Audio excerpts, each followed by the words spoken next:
Hey there, I'm Sam. I got the RTs and the other BMWs for rent, and I am doing a quick little demo video on some of the, must-sees and the must-be-aware-ofs. This isn't going to take too long. So, no rear chain, just drive shaft. We got the low center of gravity with the boxer engine, and then we have the Brembo dual front disc and Brembo in the back. So, top of the line safety. Now, not most of my bikes have ABS.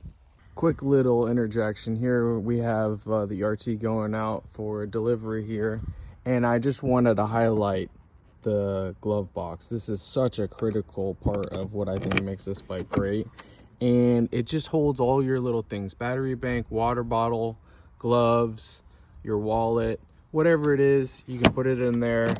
Walk off from the bike, know it's secured, know it's good. Leave your phone charging in there on the battery bank, whatever it is. So, had to make sure it's seen.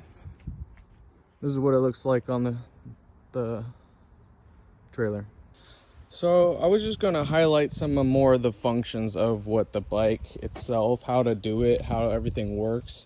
I would always recommend, when you fill up gas, you go ahead and do it on the side stand. You can overfill it, but if you really need that just a little bit of gas, you can do it on the center stand, which the trick of it is you push it down first, you grab the handle, you tilt it into the center, and then you go for it. Once you can kind of feel that it's level, and I can even do this with one hand. I just did that.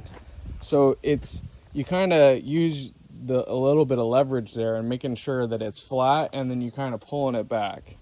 So then you can do the gas here if you want to get that extra little bit of gas, but like I said, I recommend doing the gas on the side stand. Next, I would say is that going through some of the gauges on what's actually on the handlebars.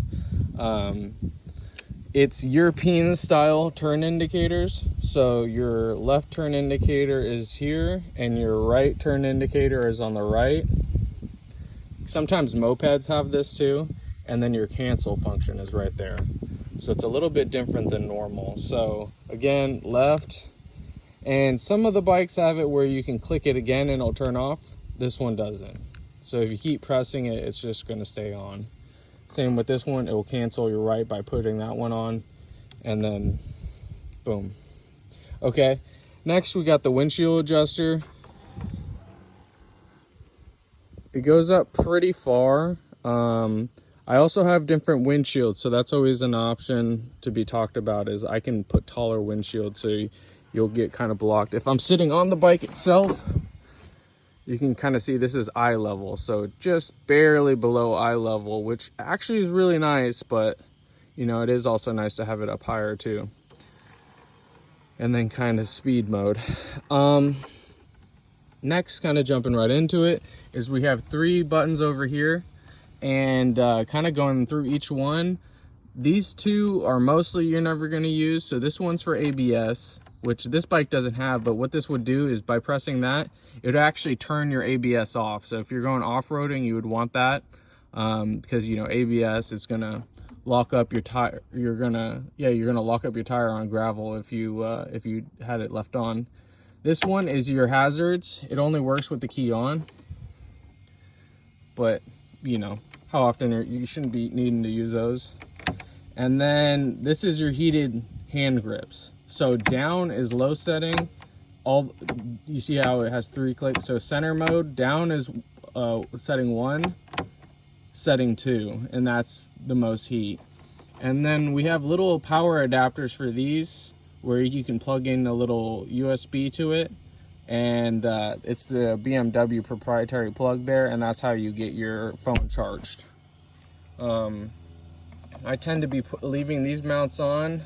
I might not have enough right now, but I have little holders for phones, and you'd be able to mount it just right here, which is super helpful. Okay, so the actual starting sequence now is, this one is a little bit lazy on. So this is your carb kind of choke, you could say, in equivalence, right? So that's going to up your RPMs by doing that. So you do that if you, first start of the day, cold morning. But actually right now, we were just riding. We're actually pretty warm right now, so we'll be able to just start it. So this is your little engine cut off, both directions cut off, so you could hear maybe the fuel pump prime. And now we have our full driver display, and that's really how you know you're ready, that you're in the ready to go mode. The second I switch over again, turns off, says your gear and everything. You can start it in gear as long as you have the clutch lever in and the side stand up. And so that's the two little safety things. So you can start it in gear if you want. Just make sure that it's, the heated grips are going here. Just make sure that it is, again, that you got your clutch in and that you're kind of ready for it. So here we are, neutral.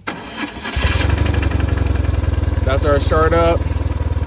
If you had to, you could kind of blip it just a little bit to get it running, but you should be just fine. I like to have it where the mirrors are kind of sitting. This is actually the angle I like them. I have them set here and you're seeing from my perspective. I like to be able to see the top of my handlebar in the corners, and that works out best for me. My kind of sitting on this, I wanted to highlight that these seats, I have a whole different, spew of them. I have OEM seats and I have aftermarket ones. I have Corbin, I have all of them. This one's is a Riches custom. Super expensive originally. You had to sacrifice the original seat, a company out of Kingston. And it was like, I think it was $800 when it was brand new, on top of losing your OEM seat. So totally wicked. Great for long days there. Talking about this specific this one has the GS rims, which was an option for the police to have done at the time. So it's just going to perform a little bit better off-roading. You're not going to feel the bumps of a rock and stuff like that. It's not going to be as impactful. For the gist of it though, I usually always have panniers that I can offer.